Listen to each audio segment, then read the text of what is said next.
और वो काले रंग का कोट पहने हुए है, मोटा तगड़ा है, तो आप दूर से देख रहे हैं पता नहीं ये कोई आदमी आ रहा है, कोई भैंस भैंस आ रही है। तो ये जो वृत्ति चल रही है, ये आदमी है कि जानवर है, आदमी है कि जानवर है, अभी आप दो वृत्तियों के बीच में झूल रहे हैं, ये मन है आपका। जब वो थोड़ा और नजदीक आ गया तो आपने कहा नहीं ये तो आदमी है और ये कोई वकील साहब लग रहा है, तो आपने पक्का कर लिया, बुद्धि ने एक निर्णय दे दिया कि अब वो जो ड्युअलिटी थी, ये आदमी है कि जानवर है, वो समाप्त हो गई। अब वो लगने लगा कि नहीं आदमी है और वकील साहब कंफर्म हो गया, एक निर्णय पे आप पहुंच गए। जब और नजदीक आए तो चित्त ने काम किया, कह रहे ये तो मेरे मित्र के जीजा जी लग रहे हैं। तो पास में जब आए तो आपने कहा अरे भाई जीजा जी आप तो दूर से भैंस लग रहे थे, नजदीक आए तो जीजा जी लग रहे। तो आप देखिए अब आपने संबंध जोड़ लिया कि मेरे मित्र के जीजा जी, यानी आपके भी जीजा जी लग रहे। तो ये जो वृत्तियां हैं, ये एक ही वृत्ति जो आपका अंतःकरण चतुष्टय के नाम से वेदांत में इसको जानते हैं, इनर इक्विपमेंट, ये एक ही चीज है लेकिन चार रूपों में फंक्शन कर रही है, तो इसके चार नाम पड़ गए। जैसे आप यहां बैठे हैं तो स्टूडेंट्स हैं, विद्यार्थी, आप अपने माता पिता के पास चले गए तो उनके पुत्र हो गए, सन हो गए, डॉटर हो गए। आप अपने मित्र के पास पहुंच गए तो उसके फ्रेंड हो गए। आप किसी दुकान पे पहुंच गए तो आप कस्टमर हो गए। आप कितने हैं? आप एक ही, लेकिन भिन्न भिन्न स्थानों पर आपकी जो भूमिका अलग अलग है, उस भूमिका के अनुसार आपको अलग अलग संज्ञाएं, अलग अलग नाम दे दिए जाते हैं। तो जिस समय संकल्प और विकल्प चलता है उस समय उसको मन कहते हैं। जब एक निर्णय पर वो पहुंचता है तो उसको हम बुद्धि कहते हैं। और जब स्मृति जन्य कोई बात याद करके वो कार्य करती है वृत्ति, यानी संस्कारों का संचालन है, स्मृति का संचालन करती है, तो उसको चित्त कहते हैं। और जब संबंध जोड़ करके मैं मेरा के साथ अपना परिचय रखती है तो उसको अहंकार कहते हैं। वृत्ति वो एक ही। तो इनको आपको परिष्कृत करना है।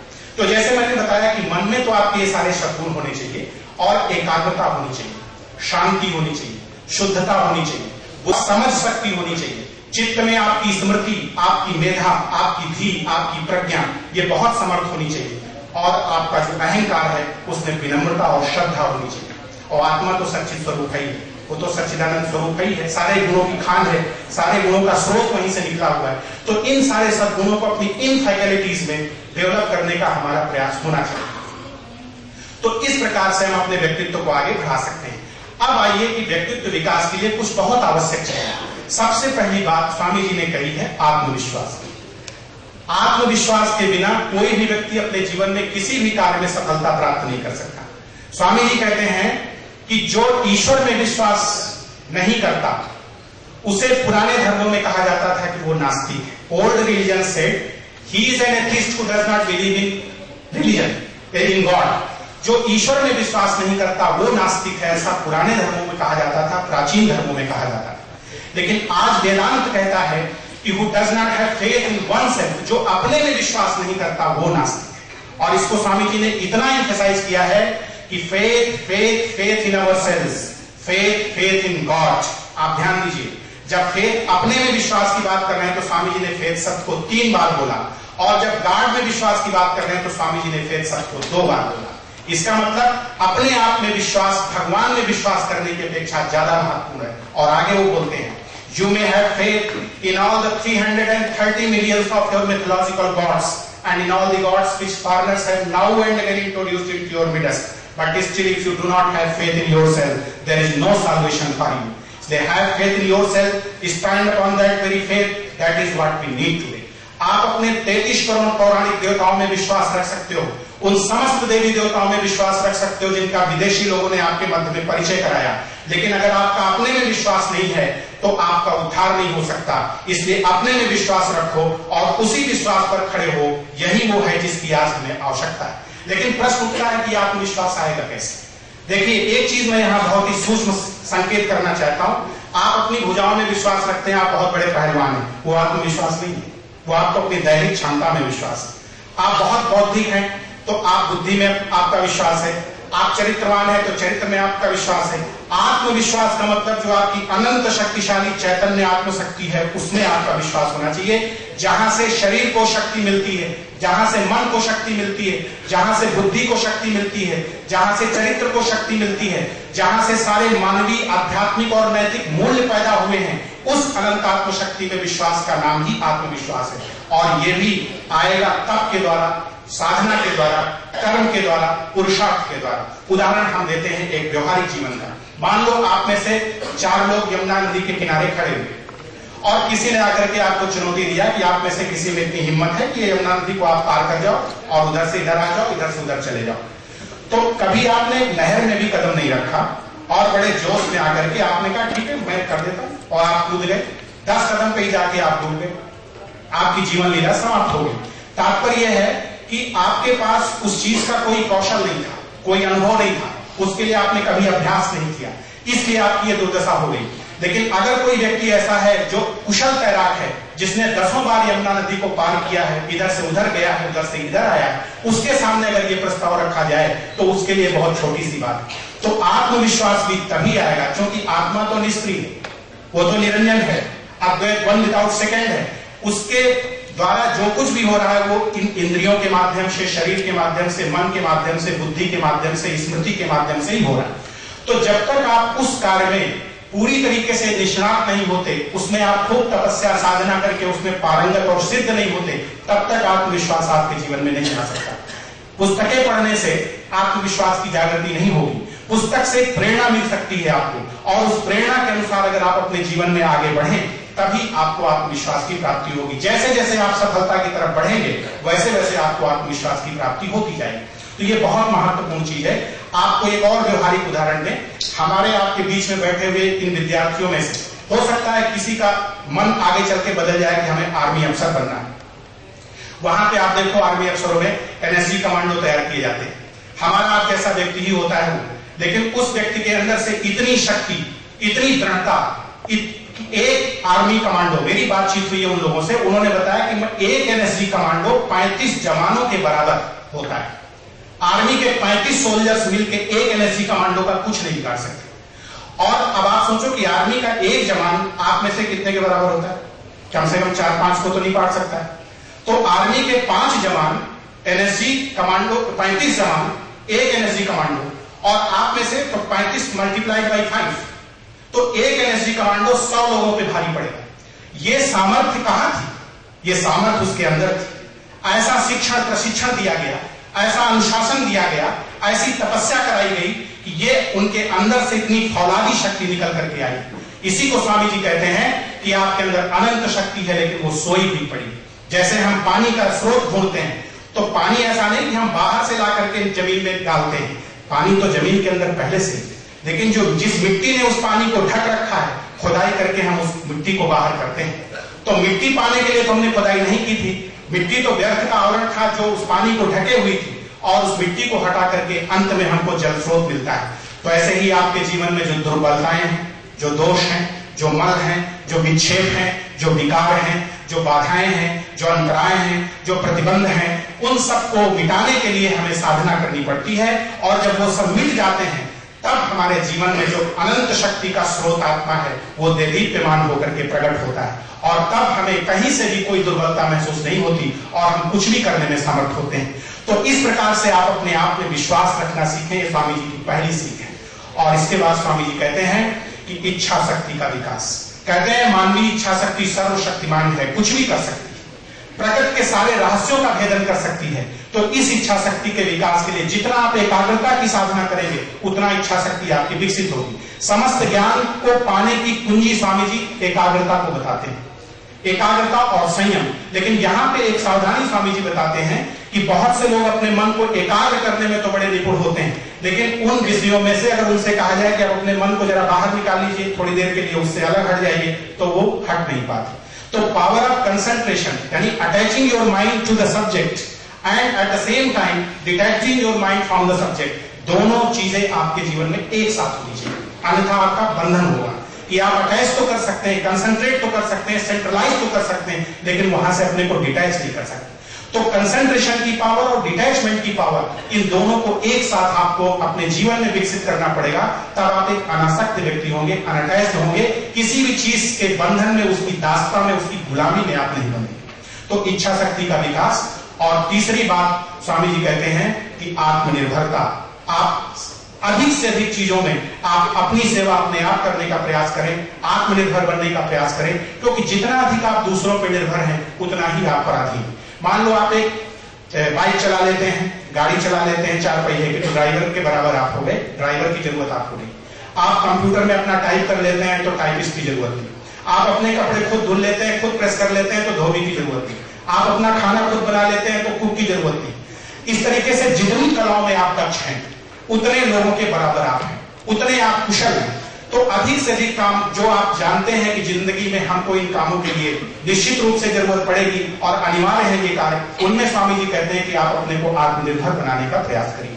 और इसके बाद स्वामी जी ने दो चीजों पे बहुत जोर दिया, पवित्रता और निस्वार्थता। स्वामी जी कहते हैं कि जब तक आपके जीवन में पवित्रता नहीं होगी, तब तक आप कभी भी अपनी इस अंतःस्थ शक्ति को जान नहीं सकते, क्योंकि अपवित्रता ही हमारे स्वरूप को ढक करके रखती है और पवित्रता के द्वारा ही हमारे स्वरूप का प्राकट्य होता है, उसकी अभिव्यक्ति होती है। तो इस पवित्रता को भी मैं थोड़ा एक्सप्लेन करना चाहता हूं। पवित्रता में दो चीजें, एक तो शुद्धता है, दूसरी स्वच्छता है।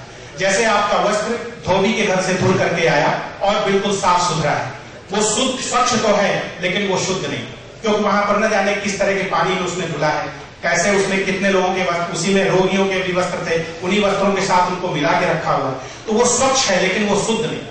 और एक वस्त्र जिसको आपने धुला, आपने उसको प्रेस करके अपने बकस में रख दिया, 4 साल बाद उस शर्ट को आप निकाल लें तो पीली पड़ गई है, टेढ़ी मेढ़ी हो गई, तो वो शुद्ध तो अभी भी है लेकिन वो स्वच्छ नहीं। तो पवित्रता का मतलब है कि शुद्धता भी जीवन में होनी चाहिए और स्वच्छता भी जीवन में होनी चाहिए। तो स्वामी जी कहते हैं कि ये शुद्धता और स्वच्छता जब हमारे जीवन में आएगी, तो जितने दोष जब हमारे हट जाएंगे, तो अंदर का जो प्रकाश है वो अपने आप ही बाहर निकल करके आएगा। और इस पवित्रता को अगर ऐसी स्थिति तक आप पहुंचा सकें कि ये फिर से कभी अपवित्रता में न बदले, तो ऐसी पवित्रता को पावनता कहा जाता है। जैसे दूध एक पवित्र वस्तु है, वो रखी हुई है, लेकिन अभी एक मक्खी उसमें अगर आके गिर जाए तो वो पवित्र तो था दूध, लेकिन मक्खी गिरने के बाद वो अपवित्र हो गया। आपसे कहा जाए तो उसको पिए, आप नहीं पिए। और एक मक्खी अगर अग्नि में, होली जल रही है, होलिका दहन हो रहा है, उस होली में जाके आग में अगर पड़ जाए तो वो मक्खी भी जल करके राख हो जाएगी। तो अग्नि पावन है, मक्खी के पड़ने से अग्नि पर कोई फर्क नहीं पड़ा, बल्कि मक्खी का अस्तित्व ही समाप्त हो गया, लेकिन दूध में मक्खी पड़ने से दूध के अस्तित्व में फर्क पड़ गया। तो ऐसी पवित्रता जो कभी भी अपवित्र नहीं हो सकती, उसको पावन कहते हैं। तो ये जो आपका आत्म तत्व है, ये पावन है। इसका स्पर्श जिसको जीवन में प्राप्त हो जाता है, वो पतित पावन हो जाता है। उसके संस्पर्श में आने वाले व्यक्ति भी पावन हो जाते हैं। और ज्ञान प्राप्ति के लिए कई महापुरुषों ने बहुत सुंदर सूत्र बताया है कि एक जलती हुई मोमबत्ती या प्रज्वलित दीपक के संस्पर्श में एक बुझे हुए दीपक को अगर ला करके रख दिया जाए तो वो दीपक भी जल जाता है। और जो ऑलरेडी बुझे हुए दीपक हैं, बुझी हुई मोमबत्ती है, उसके संस्पर्श में कितना भी आप मोमबत्तियों को लाके रखें, कोई फर्क नहीं पड़ने वाला है। जैसे किसी आदमी के हाथ पैर बांध दिए जाएं और उससे कहा जाए कि आप लोगों को मुक्त करो, तो जब वो खुद ही हाथ पैर बंधा हुआ पड़ा है हथकड़ी और बेड़ी में, तो स्वयं को मुक्त नहीं कर सकता, तो दूसरे को क्या मुक्त करेगा। तो जो मुक्त पुरुष है, जो स्वयं प्रदीप्त महापुरुष है, जो ज्ञानी महापुरुष है, जिनके जीवन में आत्मज्योति प्रज्वलित है, ऐसे महापुरुषों के संस्पर्श में जब आप जाएंगे, तभी आपके जीवन में ऐसा प्रकाश, ऐसा आलोक देखने को मिलेगा। और बहुत समय न लेकर के, हमारे बाद में भी 2 वक्ता है, हम अंत में आपको एक सूत्र देकर के अपनी वाणी को विराम देंगे कि अगर जीवन में मन एक ऐसी चीज है जैसे पानी की गति नीचे की तरफ होती है, पानी को आप डालिए वो हमेशा ढलान की तरफ जाएगा, डाउनवर्ड मोशन। वैसे ही आपका जो मन है, अगर इसके लिए कोई प्रयास आप नहीं करेंगे तो इसकी गति हमेशा नीचे की ओर होती है। तो नैसर्गिक प्रवृत्ति पतन की ओर है, और इस मन की जो अधोगामी प्रवृत्ति है, अगर इसको आप ऊपर उठाना चाहते हैं, तो आप जीवन के कुछ सूत्र आप याद रखिए। नंबर 1, पाप आपके जीवन को दबाने न पाए। कभी ऐसा काम मत करिए कि वो आपके जीवन में पाप बन करके आपको संताप देता रहे, और पुण्य आपके जीवन में अभिमानी न बनने पाए कि हमने ऐसा किया, हम बड़े हुए हैं। ये वृत्ति आपके मन में नहीं आनी चाहिए। और तीसरा, आत्म साधना, जो आपका इस समय विद्याध्ययन है, और लोक आराधना, समाज की सेवा यहां से निकलने के बाद, और ईश उपासना, उस परम सत्ता को हम कभी नहीं भूलेंगे, क्योंकि उसी की उपस्थिति मात्र से सारा जगत और हमारा जीवन संचालित है। तो आत्म साधना और ईश उपासना, लोक आराधना का जो क्रम है, वो जीवन में कभी टूटने न पाए, और पाप जीवन को दबाने न पाए, पुण्य अभिमानी न बनने पाए, तो आपका जीवन लोकोत्तर महानता को जरूर प्राप्त करेगा। और इसके लिए आपको करना क्या है? धर्म में अगर आपकी मति बनी रही, सदाचार में, पावनता में, परोपकार में, तो पाप जीवन को दबाने नहीं पाएगा। और अगर अपने से बड़ा कोई तुम्हें दिखता रहा है, गुरु और ईश्वर, कि हमसे बड़ा कोई है, तो वहां पुण्य आपका अभिमानी नहीं बनेगा। लखपति को अभिमान 1000 पति के सामने आता है, लेकिन करोड़पति को अगर लाके खड़ा कर दिया जाए तो लखपति को अभिमान नहीं आता है, क्योंकि उससे बड़ा उसको दिखे। तो सर्वोच्च सत्ता यहाँ पे परमात्मा है। अगर ईश्वर आपके समक्ष 24 घंटे है तो आपको कभी अभिमान की वृत्ति नहीं सताएगी। और शिवादे पंथाना संतु, कल्याण के पथ पर आपकी गति निरंतर बनी रहे शिव पथ पर, तो वो कल्याण का पथ आपके जीवन को निरंतर कल्याण की तरफ ले जाकर एक दिन आत्म कल्याण तक पहुंचा देगा। और ये शिव पथ क्या है? महापुरुषों के द्वारा आचरित जो पथ है, सदग्रंथों के द्वारा उपदेशित जो पथ है और हमारे गुरु के द्वारा प्रदत्त जो पथ है, वो शिव पथ है। इन्हीं शब्दों के साथ मैं अपनी वाणी को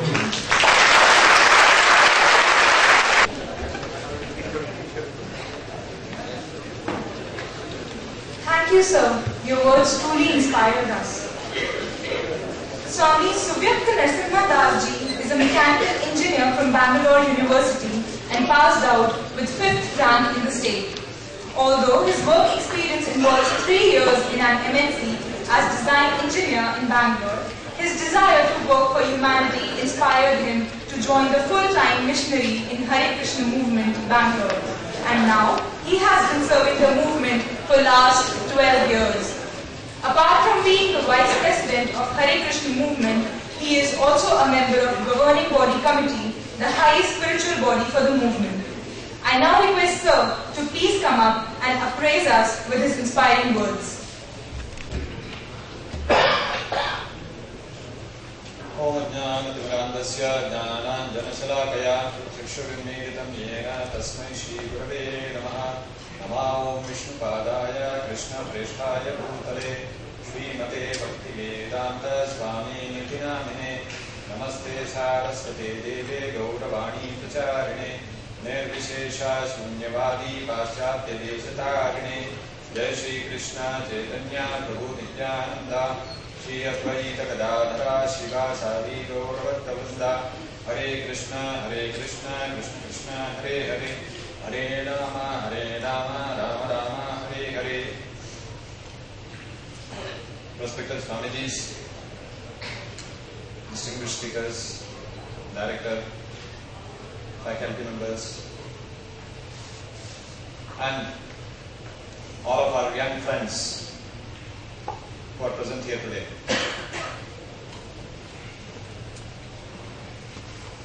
Some time back, in our ashram in Vrindavan, some work was going on related to the temple premises, to the ashram premises. We were making the main gate. The gate needed some fabrication, some repair work, so we had called the fabricator to come and do the repair work. So this person, this fabricator, he was working there, and I was talking to him. His name was Salimuddin. So he had been, all his life, he had been doing the business of fabrication. And he did not have much opportunity to learn much, to go to school, to college, and that is how he chose the profession of being a fabricator himself, doing the welding and all that stuff. And he had